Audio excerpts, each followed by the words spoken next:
On January 11th, 2017, we took the 5,500-mile trip from Los Angeles to Fiji on Fiji Air, arriving on the 13th. Fiji, the largest island in an archipelago, is not 50 miles across.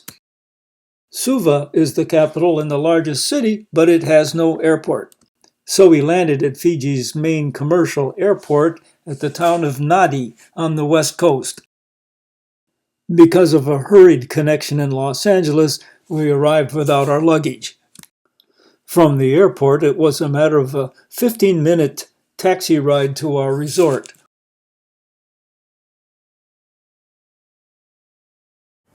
After arriving at rainy Fiji and the Nadi airport, and not finding our luggage, we hired a taxi at $15 Fijian to take us to the Aquarius beachside resort.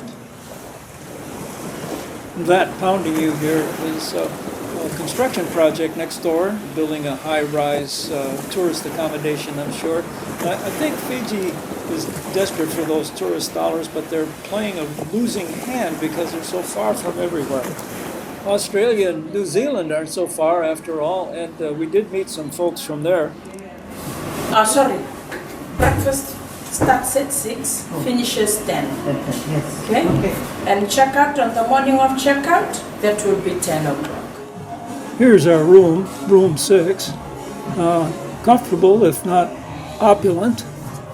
Cool enough when the air conditioner was cranked up. And we had a patio out front that faced the ocean.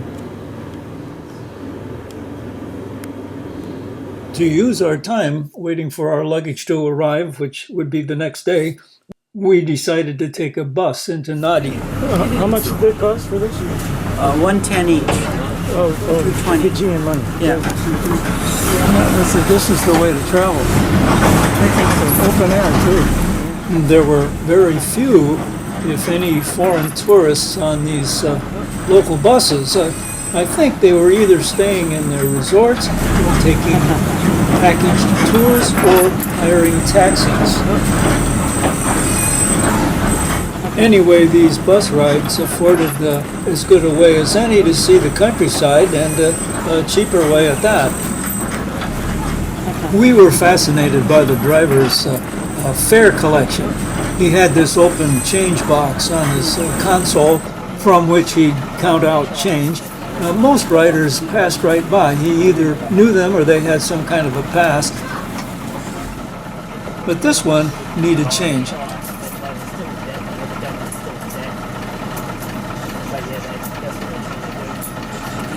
In about 20 minutes after picking up some locals who needed rides, we arrived at Nadi's bus terminal. We've taken the jitney bus down here for $1.15 a piece. It's quite a little trip, and here's Nadi. We're going to go down to the main street and see what it looks like. This does remind me a bit of Thailand. Yeah. And maybe it even reminds me some of Panama. It's a busy place. Yeah.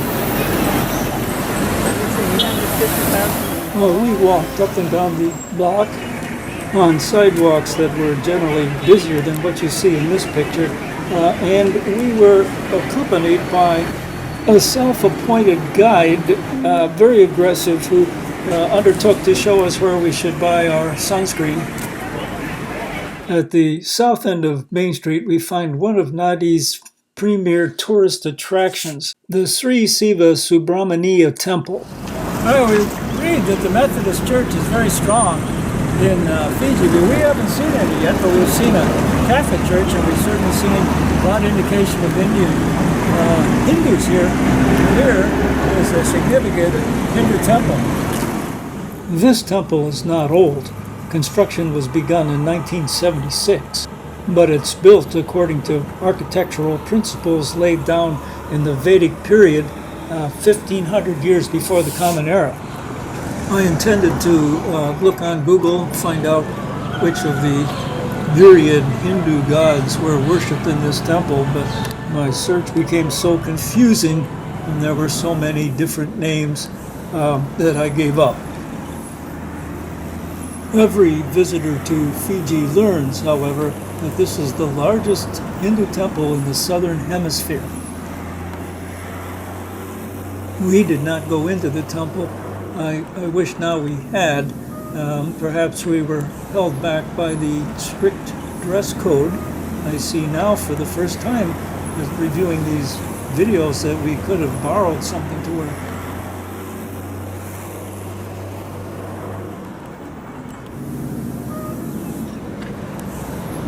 After video recording the temple, we found our way back to the bus stop. Chief, how much does the bus ride cost? $110 each. $110. We did find one traffic light in Fiji where development money had been spent, but it looks to me that not much development money has been squandered in the town of Nadi. So what we found was something like what we found in China, and certainly in Panama and Spain and Italy, though we haven't been there. Traffic yields to the drivers that most aggressively assert their right-of-way. Here are some scenes recorded from the open-air bus on our way back to the motel. At one point, the bus traveled along the beach.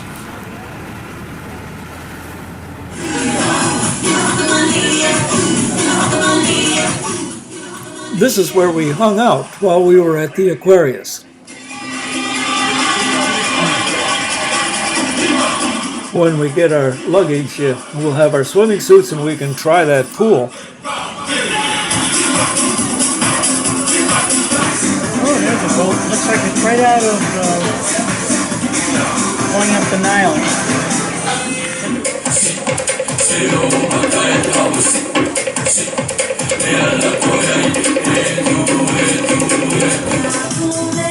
At a loss for words. I don't think I'm going to say anything.